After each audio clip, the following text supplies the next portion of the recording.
I need a dining table. What's up woodworkers, Ben here, and today I'm going to be making a dining table out of solid oak. Now I've built my fair share of tables, but usually they're end tables and coffee tables, so this is definitely the biggest single piece of furniture I've ever built. It's also the first time I've stuck my hand way down deep into my pockets to buy brand new, actual, honest to goodness, solid oak. Usually I use reclaimed materials or things like pine and plywood, so my neck is really on the line if I mess this up. Now if I do, I'll have wasted hundreds of pounds and my family will have to eat off the floor. No pressure there. Now fair warning, there will be some mistakes in this project and one of my brand new tools let me down big time. So let's get into this thing and start building. Now I approached a few of my local timber suppliers and unfortunately they were absolutely useless. I don't know if I got them on a bad week or what, but I ended up having a look online for options. I ordered some kiln dried grade A oak, and when it arrived it was packaged in plastic but sat on the back of an open flatbed truck in the pouring rain. Needless to say that when I unpacked it, it definitely wasn't as dry as it should be. Not to mention the fact that a bunch of the boards were bowed or had cracks in them and various other defects, so I ended up emailing the company to complain, and to be fair to them, they sent out replacement boards free of charge. I just kept testing the moisture in them with this cheap moisture meter until I got it down to a suitable dryness, which in my case was around 9%. I needed to mill these down, so the first thing I did was cut down the leg pieces to a more manageable size as they were really heavy. I played a little bit of air guitar, and then once I'd done this I needed to face joint them, and I got this new planer thicknesser from Lumberjack Tools especially for this job.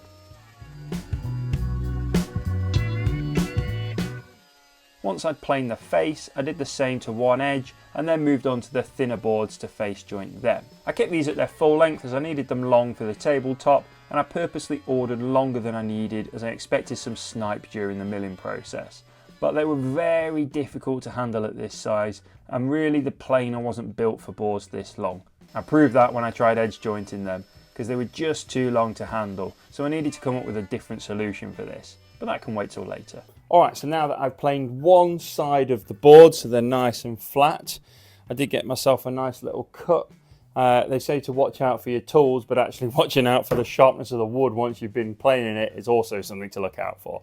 The next step now is to run this flat edge through my thicknesser to bring them all down to a uniform thickness. So let's get it done. After spending literally hours running these boards through my thicknesser, I realised that although the machine was taking some material off on each pass, the handle was actually loosening under the pressure from the boards. If you watch carefully,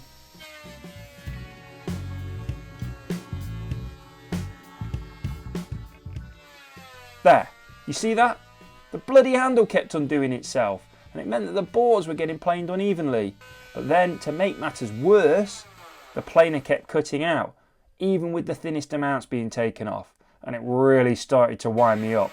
So much so that I ended up boxing the machine up and sending it back to Lumberjack. Now I've had a number of tools from Lumberjack Tools before, and I'm a big fan of them in general, but unfortunately this machine is just not one of them. I did also get the miter saw for this project, and it's been fantastic. It's just a real shame about this planer.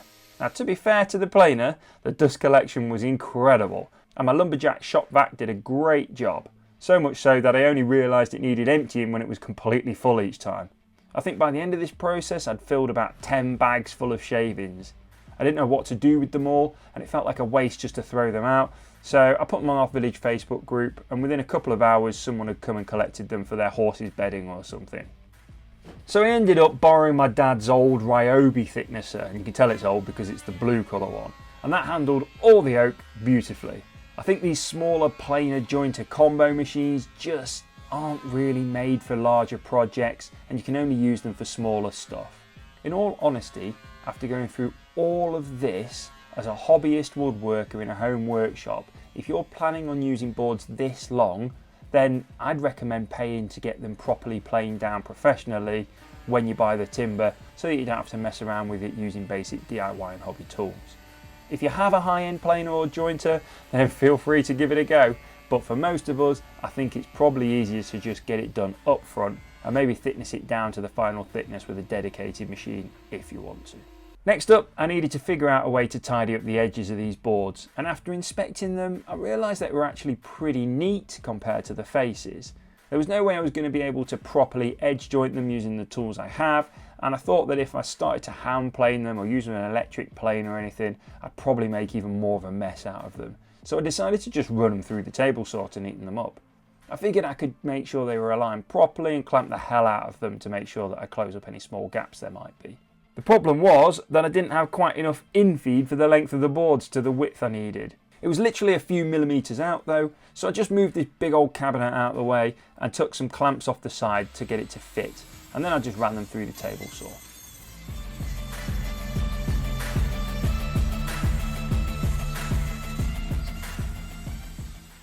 Once I'd ripped the edges off, I spent some time laying the boards out to find the best looking orientation, whilst aiming for the end grain to be in opposite directions where I could to prevent bowing.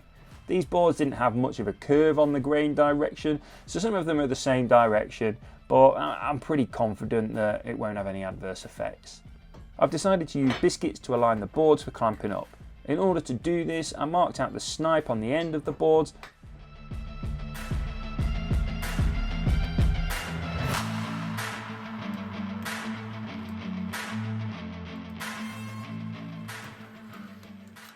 and then measured up to see if I'd have enough space for my ideal 2 metre long top.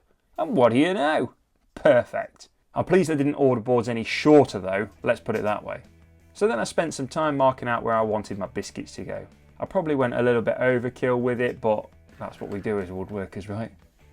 So I've got the oak laid out how I want it. I've marked out where I'm going to be putting my biscuits. Now these are biscuits. They're basically a compressed piece of wood that expands slightly when you add glue to it and fills a slot within here that I'm going to mortise out and helps me with alignment of the boards. It's not going to give it any rigidity or strength, but some of these are a little bit out of whack, slightly bowed and whatnot. This will just help me line them all up so that I've got a nice flat surface when I'm clamping up in my glue up. So I've got my biscuit jointer and set it about halfway through the boards. I used some playing cards to shim it up to the correct level before locking it off.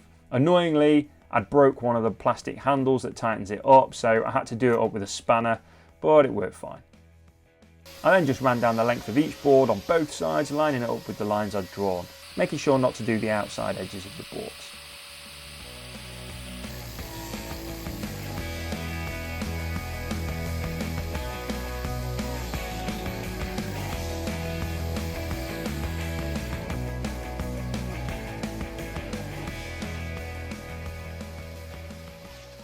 It didn't have the neatest slots in some areas, so I gave them a light sand to remove the fluffy bits and then just scooped out any debris with my trusty old flathead screwdriver. I literally never use this thing for screws, but it's so useful to have one on me for so many different things. I'm just going to mix up some glue for this project, which brings me in nicely to today's sponsor, which is Cascamite. Cascamite powdered resin wood glue is a trusted adhesive brand by craftsmen and women across the UK that's been in use since 1937, so has truly stood the test of time. Eureka Global acquired and relaunched Cascamite in April 2023 to breathe new life into the brand. With the unmatched technical expertise of the team at Eureka, they've reformulated Cascamite back to the original recipe. What makes Cascamite special is that it's a powdered resin wood glue, which uses a two-part system formed from 2 parts glue and 1 part water. It's available in a range of sizes from 125 gram tubs right through to 25 kilogram sacks. It's ideal for outdoor projects and excels in weather resistance. Cascamite is quick curing and creates a strong, durable bond that outperforms the flexible bonds of PVA glue. Because the glue comes in powdered form until you're ready to mix it, you're able to mix it in small batches to whatever amount you need, which means less wastage and also means you don't have to worry about older glue gumming up your glue bottles, which means it'll last longer. Eureka are regularly adding products to the Cascamite range, and you can visit the website at thenamethats.com to see the full range. And I've made sure that they give viewers of my channel a good discount, so use discount code LBEureka10 for a discount off orders over £10. Thanks Cascamite for sponsoring this video. So I've got this fancy glue roller which helped me to apply the Cascamite across the edges of the boards really quickly and neatly. I clamped them all together to make this easier and to avoid the glue dribbling down the face of the boards. But when it came to the biscuits, I took the decision to use the Cascarez glue instead of the standard Cascamite, as it had a nozzle on the bottle and was just going to be quicker than brushing into each slot. and definitely tidier than pouring the glue in from a jug. Then I just plopped all my biscuits into their cosy little homes and tapped any in that were a bit tight.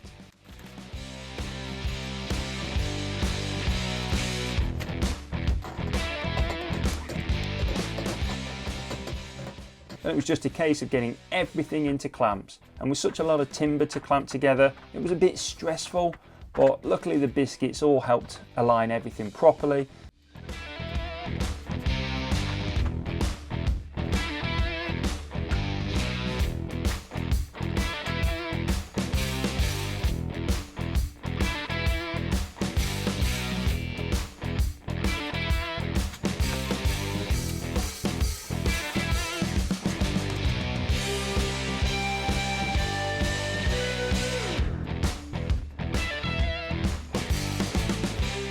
So I tightened the clamps down to bring it all together.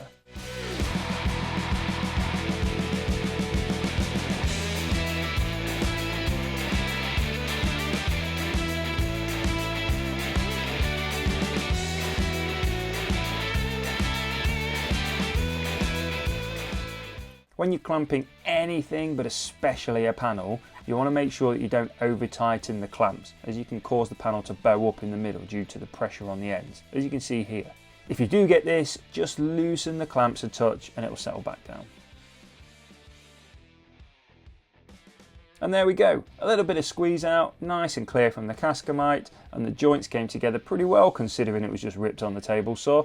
I thought I'd take the time to mark down the edges of my panel where I'll be making my final cut for each end, just in case I do any sanding or anything and end up losing my marks. It's important to do this so you don't cut straight through a biscuit and ruin the end of the panel. Right, time to stabilise these knots and cracks. I had one knot that looked like it might go all the way through, so I lifted the top and stuck a piece of tape over the underside of the hole to stop my epoxy leaking out. Nice to see I'm still pretty agile. Now, I've never used epoxy to seal knots and cracks before, but I wanted to try it on this one, and I wanted to add some black dye so that it was nice and subtle. But because I'd not used this dye before either, I was a bit paranoid that the dye would leak through the edges of the wood, so I put some tape around it. In hindsight, it's probably pretty pointless, but hey ho, you live and learn. So then I just added some black pigment to the epoxy I had, and then I started adding it to any holes, knots or cracks. Now, one thing I didn't really consider at the time was that this is a 5-minute epoxy, and there were quite a few little cracks and knots that I needed to fill, so it was pretty stupid of me really, and I should have got something more suitable, but I did what I did and I made the best of it that I could. Whew. That was intense, I'm not going to lie. I'm a bit concerned that either it's not going to work or that black's going to stay in everything, so fingers crossed, and we'll see how we get on. It seemed to do the job okay, so I sanded back the epoxy until it was flat with the rest of the boards, and this was exactly why I took my end lines over the edge of the panel. Then it was time to cut the top to its final length. I've got this track saw from Evolution Tools, so cutting it down was pretty easy, as I could just line up the track with my marks on the edges of the board and then just run the saw through it to cut one end off. However, because of the space available on the other end, I needed to cut it off the opposite way, so I did some more acrobatics and got it cut down. Now, I needed to get everything sanded, but I wasn't quite happy with a couple of areas that felt a little bit higher than others, so I decided to just run my belt sander across the whole thing before moving on to the random orbit sander. I did the edges first and then moved on to the top. Just moving this thing around is a job in itself, it's so big. Once I'd sanded through the grits, I knocked down the sharp edges by hand with sandpaper and then went over it all with a raking lighter. Oh, hello! Just to make sure all the swirl marks have been sanded away. I think I'm going to have to move that mitre saw. I decided to add finish to the top before getting started on the legs. That way I can finish the top, put it to one side. For this one I'm using Osmo and I brushed it on, but I found it wasn't spreading quite as well as I'd intended, so I did my best with it and left it to see how it settled. However, when I came back to it, it was a little thick and was still a bit sticky, so I decided to sand it back and reapply it with a cloth, which was a bit of a pain, and I now think the coat is too thin, but we'll just have to see how it goes. Right, that's the top done, so I needed to move it so I can start building the leg assembly.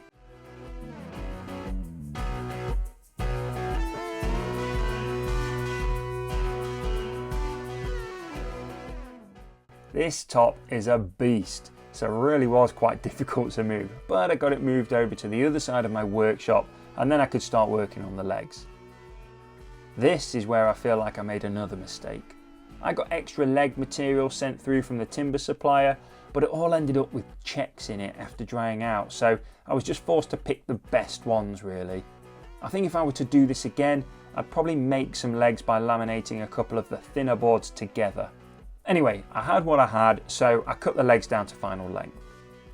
I like to set a really simple stock block up for when I'm doing repeatable cuts on my miter saw, and I know a lot of people like to build fancy systems into their miter saw station, but I find just nailing a strip of plywood, MDF or anything straight onto my workbench works just fine.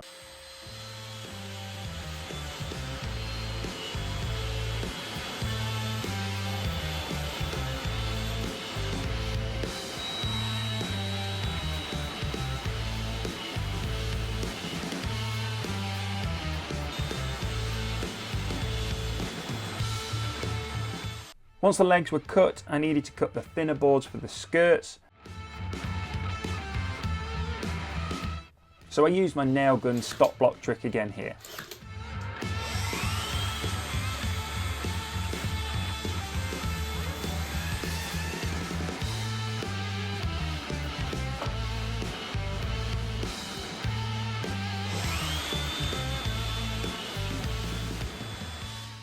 I needed the skirts a bit thinner, otherwise they'd have looked a bit too wide, so I ripped them down on my table saw. By the way, if you're interested in any of the tools I've used in this video, I'll link to them below, along with some discount codes that I've got as well.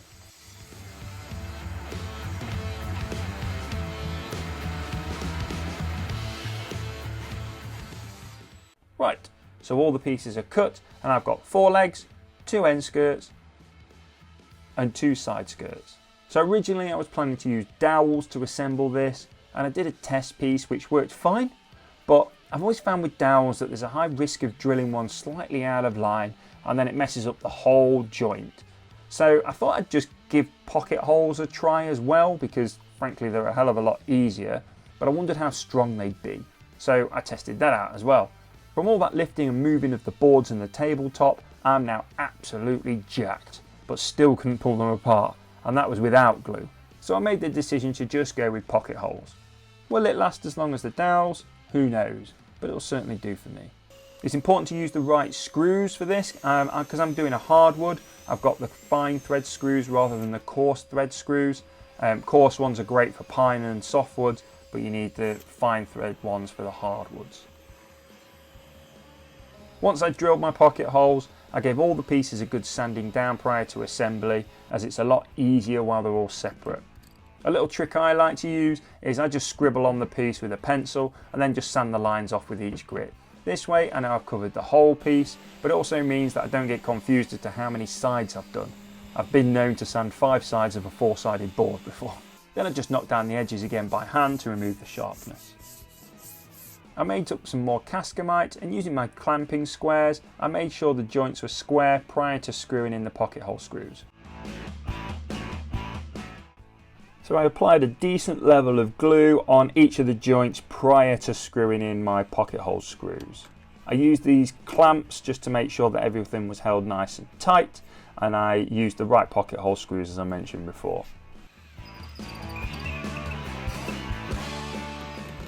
Then it was the same for the other leg assembly until I had 2 sides complete. Glue, screw, repeat. Now, I've got one end done, but I need to turn it so I can do the other side. Now, my wingspan is pretty long, but it's not quite long enough for the table. I'm going to end up doing some damage, so took me a minute just to have a little think about how I'm actually going to turn this thing over without ripping it apart. So I moved it to the edge of the bench, then grabbed the other skirt that I'm going to attach and basically use that as another arm so that I can turn it over without having to reach. The joys of working on your own in a workshop. Look at it twisting. This was super dodgy, as you can see by my face, but kept going, kept my faith in it, made sure that the oak didn't twist too much, There we go. Got it over. Disaster averted.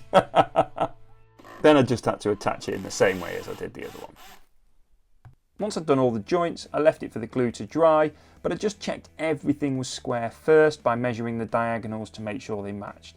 If they didn't match, I'd have just pushed on the longest side to bring it into square.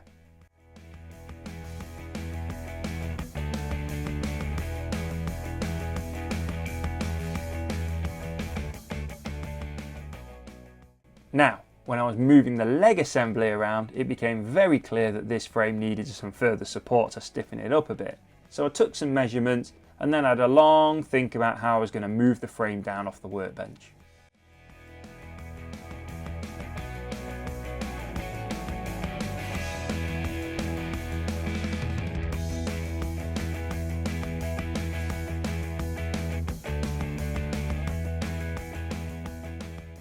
Now I eventually managed to get it down and then figured out the width of the board I could get away with for my brace pieces. I decided to just rip one of my boards down the middle on the table saw before cutting them down to length on the miter saw.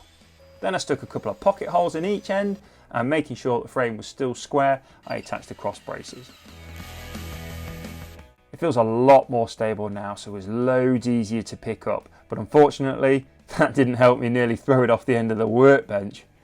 Disaster just averted there. Then I flipped it over so that I could get to the feet.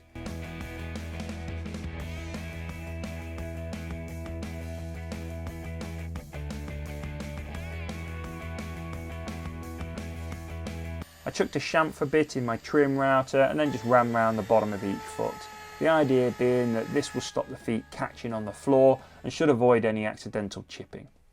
Then it was back to the old workshop Tetris as I moved the frame onto the floor.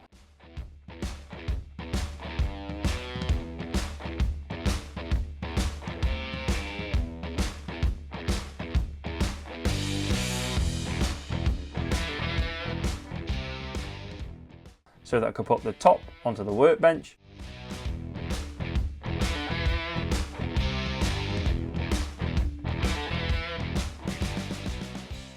Then move the frame over to where the top was so that I can easily get around it to cut the slots for the fasteners.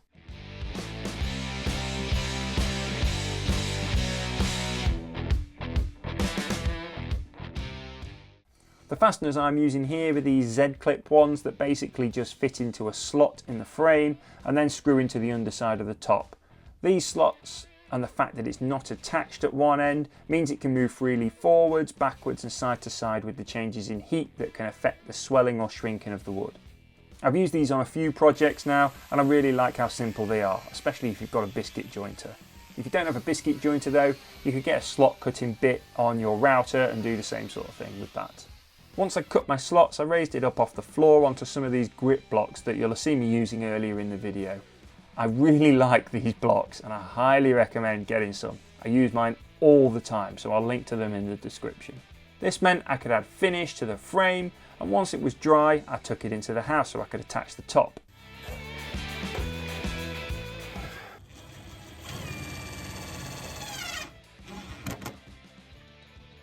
And here it is, the finished dining table. I'm really happy with how it turned out. I definitely learned a lot through the process. And if you learned anything or enjoyed the video, it'd mean a lot to me if you consider hitting the like and subscribe buttons. And if you're interested in building your own table project, but maybe a dining table is a bit much for a first project, then I've got a video right here that I think you should watch. It uses 5 basic tools and it even has a set of free plans. I'll see you on the next one.